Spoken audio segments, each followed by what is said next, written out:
to the Vintage Hollywood Archive.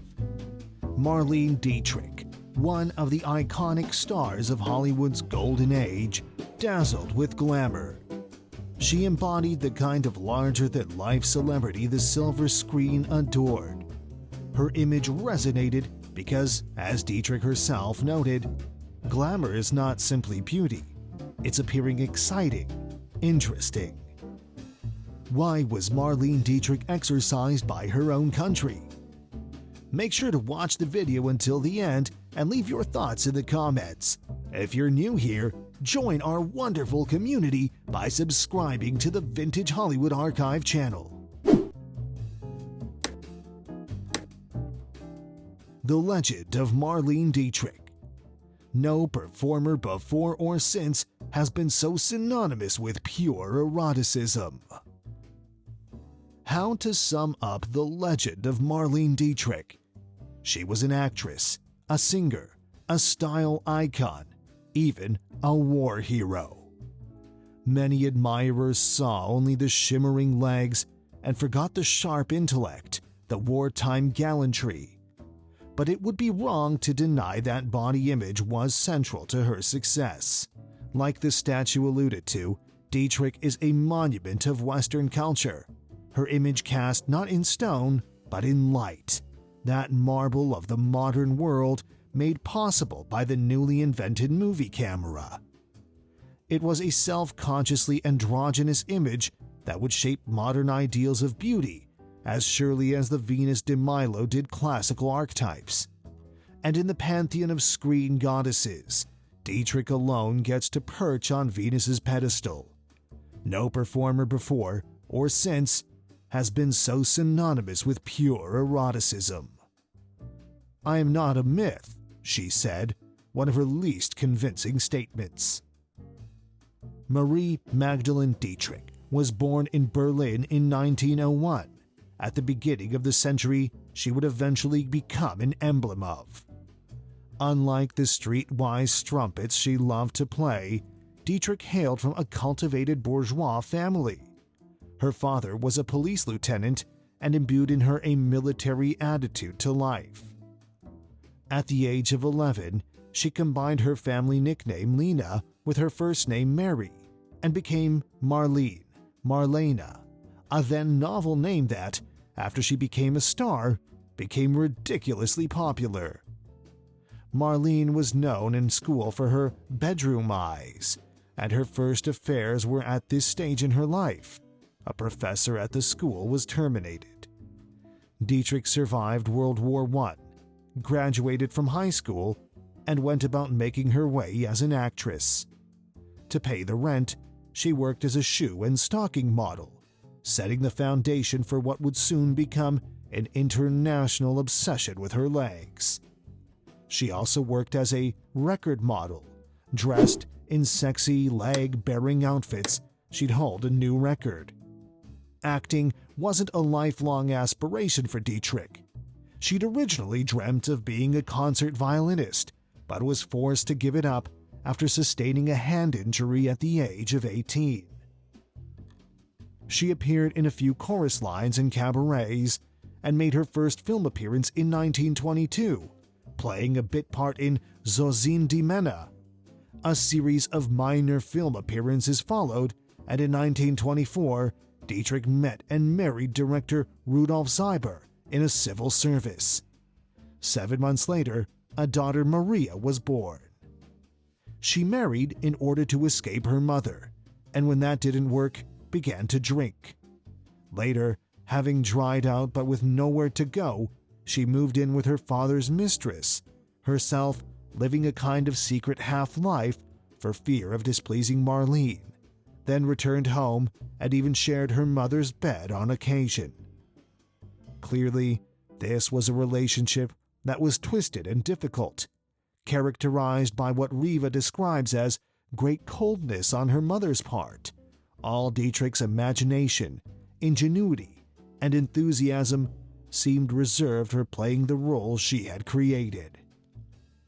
Her many lovers included Maurice Chevalier, Douglas Fairbanks Jr., Edith Piaf, Kirk Douglas, Yul Brynner, Joe Kennedy, John F. Kennedy, possibly Joe Jr. too, Frank Sinatra, and Edward, Prince of Wales.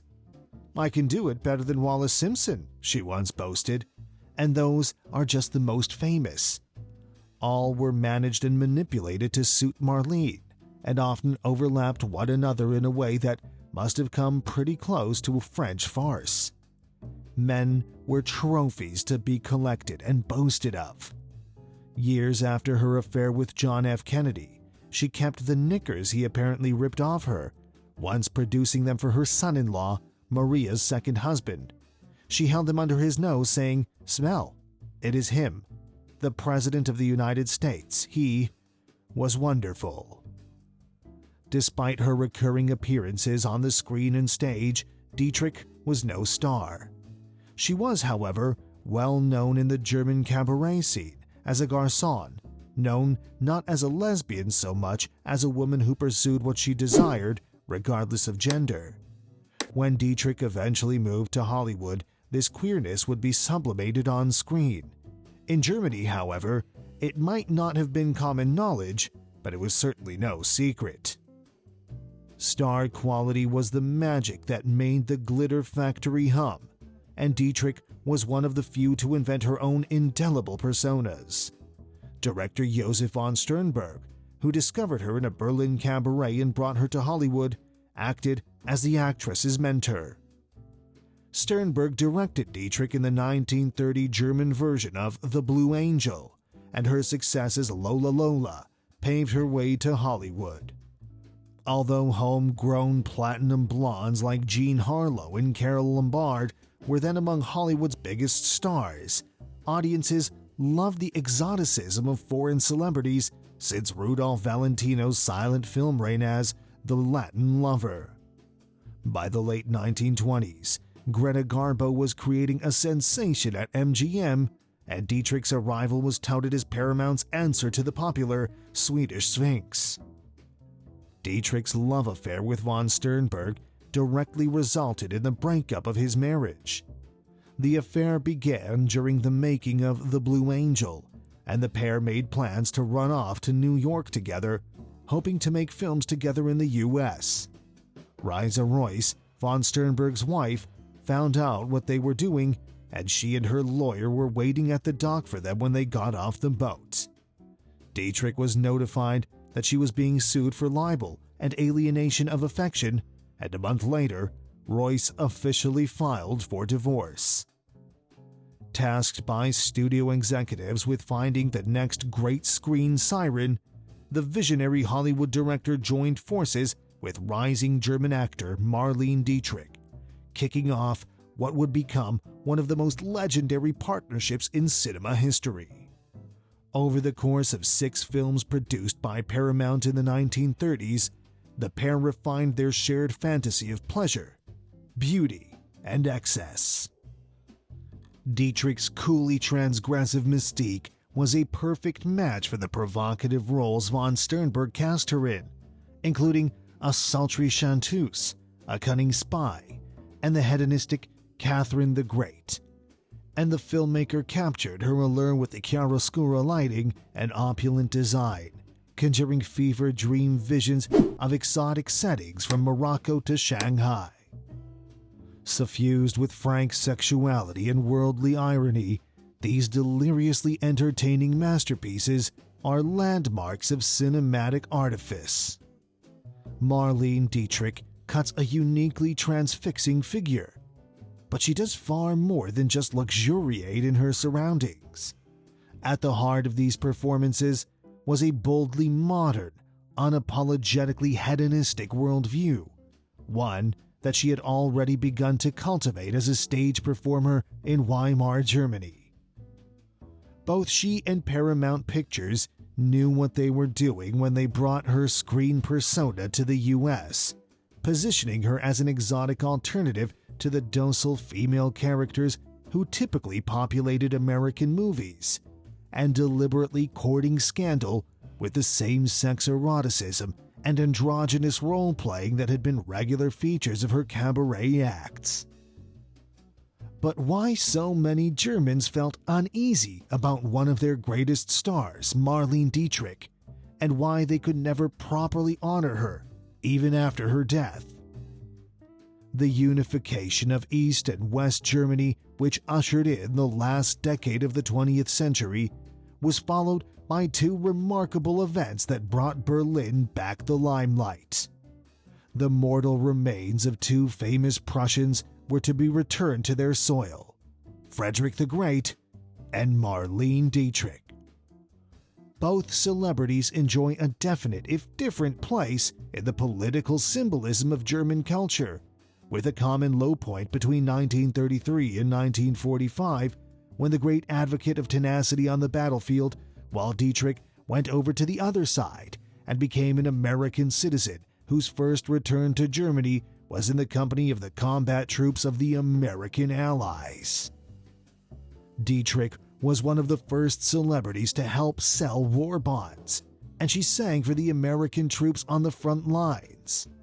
When asked what her reasons were for doing so, she replied, "It was the right thing to do."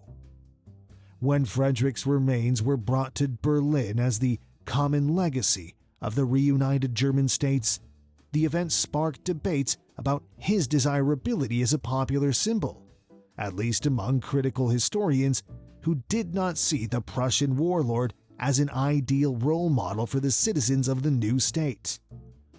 All the more astonishing, then, was the discord that accompanied Dietrich's burial. "The reactions to this funeral are extreme," an employee of the undertaker said. "Our company buried old Fritz as well, but it wasn't like this. There have been ugly letters and threatening phone calls." The attitude of the people of Berlin to Marlene Dietrich, if not the attitude of Marlene Dietrich to Berlin, has been subject to much interpretation. Berlin's city council promised a dignified memorial and funeral service, at which it would be clearly expressed that it was proud to give the international star a final resting place, and which would obscure the memory of the vituperative welcome given Dietrich by the people of Berlin in the 60s. But the promised flowers, metaphorical and real, were missing. Admittedly, some florists had ordered up large numbers of red roses, which they distributed themselves to passing mourners, but the public ceremony to which friends and fellow stars were to be invited was called off at the last minute. But why did Dietrich remain an effective political symbol for so many years? Why should she be regarded so ambivalently, despite the official desire for her merits as a committed opponent of National Socialism to be acknowledged? Her political involvement touched a raw nerve. She had, after all, taken sides against Nazism on the simplest possible grounds, that it did not take any great knowledge or insight to be opposed to a regime that gassed little children and presented the fact as a heroic deed. Indeed, anyone who trusted his or her moral feelings could immediately see that this regime could not be right. When she fought beside the American troops during the war, she did so because she believed that all Germans were guilty for this war, and so felt obliged, as a German, to shoulder responsibility for it by standing side by side with the Allies and helping to bring it to an end as quickly as possible. Not only did she embody the idea of the better Germany and a counterforce to the rigid marches of Leni Riefenstahl's Triumph of the Will, but also, unlike Riefenstahl, she was not Hitler's relative being, almost his favorite daughter, but instead the ruler of a different empire with different needs. Hitler and his Reich Minister of Propaganda Joseph Goebbels were both huge fans of Dietrich and tried unsuccessfully to persuade her to return to Germany. Not only did she refuse them, but she ended up applying for American citizenship and recording a number of albums in German for the Office of Strategic Services, which later became the CIA. Dietrich played a historical part in this projective topography of nations, races, and sexes, and the coincidence of her departure for Hollywood with the rise of National Socialism turned her portrayal of Lola in Josef von Sternberg's The Blue Angel into an image iconic of both memory and leaving, the image of a woman as openly sexual and lascivious as she is motherly, an image that died. Dietrich's discovery was not the secret sexuality of the mother figure, but an image of bisexuality which, counter to all her assertions, was part of her aura from Berlin of the 20s in her performances with Margot Lyon, for example.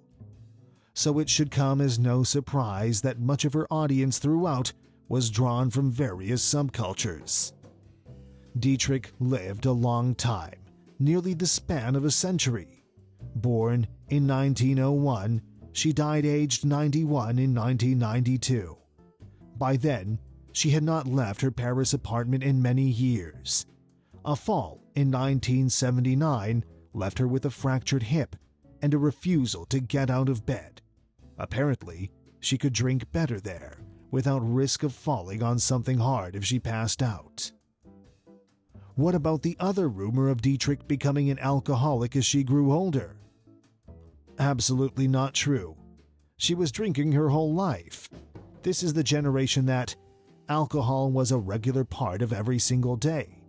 My mother would joke, "When you die, we're going to give your body to science to find out how come your liver and kidneys still work." Because this was a woman who, even at the age of 90, was drinking a bottle of champagne and half a bottle of scotch a day. She'd go breathe oxygen for 5 minutes to avoid a hangover and go on with her day. Drinking that much was normal in her time, so she just continued right up to when she died, a couple days before anyway. That her funeral in Berlin became a catwalk for the city's transvestites transformed it into a lively affair, while her appropriation by the lesbian and feminist subcultures has sought to release her from the image of a female icon designed for the male gaze. But the fact that Dietrich could be received in this way, regardless of what she might have thought of it herself, together with the ironically fragmented non-identity of her roles and portrayals, led to accusations of ambivalence in Germany. She might have been a star during the regrettably short-lived Weimar Republic. She might have been a star in 20s Berlin. She might always have stressed her German origins, but she did not become a German star in her lifetime. Germany had exorcised images of women like her from its culture, at least by the time of National Socialism. If you liked this video, don't forget to give it a thumbs up and subscribe if you're new here.